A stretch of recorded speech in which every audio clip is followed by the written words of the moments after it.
boxing megastar Manny Pacquiao goes for a title in his 8th weight class when he takes on former welterweight titleist Antonio Margarito on November 13 sa US. Pero dito po sa atin ay mapapanood natin ng November 14 at Cowboy Stadium, Arlington, Texas.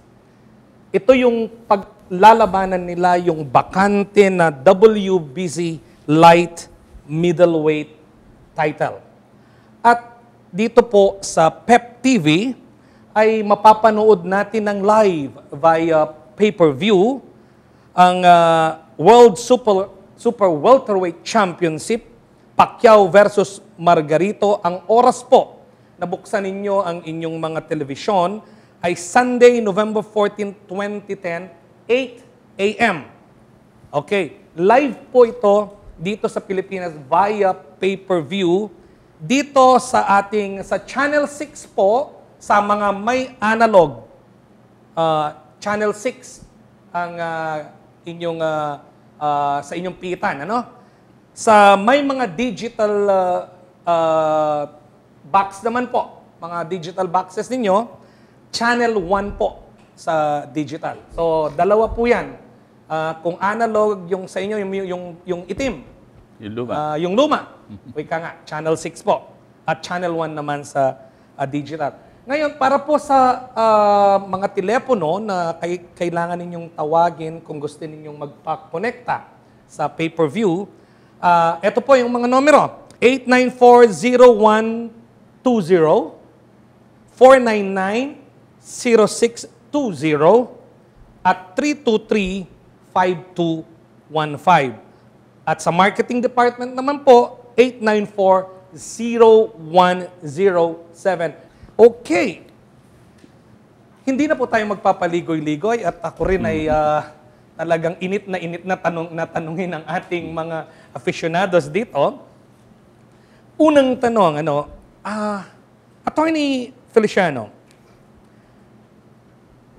noong November 2 sa Daily Inquirer, merong nakalagay doon na banner story, sabi niya, Manny allays fears to fight at 150 pounds. Ito yung title. He would be fighting, sabi niya, at 150, which is 5 more than when he fought and beat Clottey. Tanong, dapat bang mangamba sa dagdag na timbang na ito? Palagi ko medyo, kung lalaban ng at 150 at 150 pounds si Pacquiao, palagi ko na yan. Yung speed niya, medyo hampered na, may effect na sa speed niya. Then, just think of it before nag-umpisa 112. Okay. Then, sa flyweight, umakyat ng 122 sa super bantamweight. Then, featherweight, 126.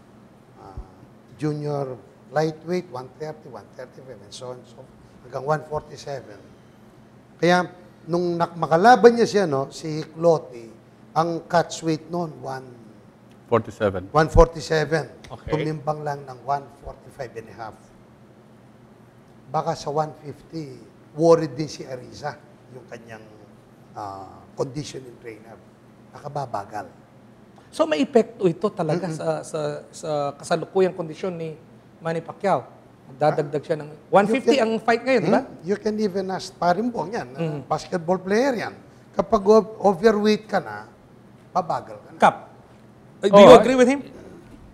Kasi kung hindi mo sanay na weight yun, at magbi-build up ka ng another 5 pounds, masyado malaki, hindi mo dating weight, hindi mo dinadala araw-araw para bang binigyan ka ng isang 2 kilong pabigat sa katawan mo. At ito ay malaking epekto. Hindi lang sa speed, Hindi lang sa speed, kundi pa man sa stamina. Dahil hindi mo dati kinakarga para bang binigyan ka ng maraming pabigat sa katawan. Parang may, handicap. Tulad sa mga kabayo, hindi ba pag may handicap race, Yung malalaking kabayo, binibigyan ng additional weight, pampabigat. Ganon din ang mangyayari. Lalo na po dito sa ating boxing, you will be going for 12 rounds na may pabigat. So ako, ang tansya ko rito, mamimili sila doon sa mas malaki siya or mas mabilis siya. It has to be one, hindi pwedeng dalawa. So kung sakasakali, ako ang tingin ko, i-maintain nila yung 146, 147. Okay. At isasakripisyo yun dahil doon ang panalo ni Pacquiao doon sa speed niya. On the side of Margarito naman, walang adjustments ang ginagawa niya ngayon sa weight niya? Ito ba yung natural weight niya? Yung fight na 150? I think kung are you addressing the question Yes, to me? yes. Doc? Well, before anything else, magandang araw sa iyo kasi hindi kita nabate pati kay Pinsan ko. Magandang araw din. Oo, nga. Anyway, I think dito sa pinaglalabanan ng timbang, mas natural o normal yung weight na pinaglalabanan kay Margarito. Mas natural kay Margarito. So, mas malaki adjustment gagawin ni Pacquiao. Oo. Yun. Okay. So, sa kanila naman, they are looking at on the speed aspect sa kanila, which is true. In fact, there was, I would say, an issue between the conditioning coach, si Arisa, at saka yung mga Pilipinong alalay talaga ni Pacquiao from the start, si Buboy Fernandez. Hindi nila pwedeng mag-add up kasi nako-compromise yung speed. Aha. Pero ako, ang issue rito, sa isip ko, malaki na yung sinusuntok niya. Tsaka mataas pa.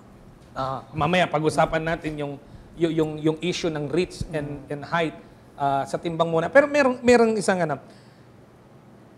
kung si Pacquiao mananalo ngayon, just in case na manalo siya kay Margarito,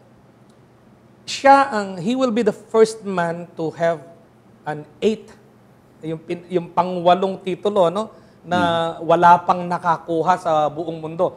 Ang ka-share niya ngayon, si Hector Camacho, na pareho silang may 7.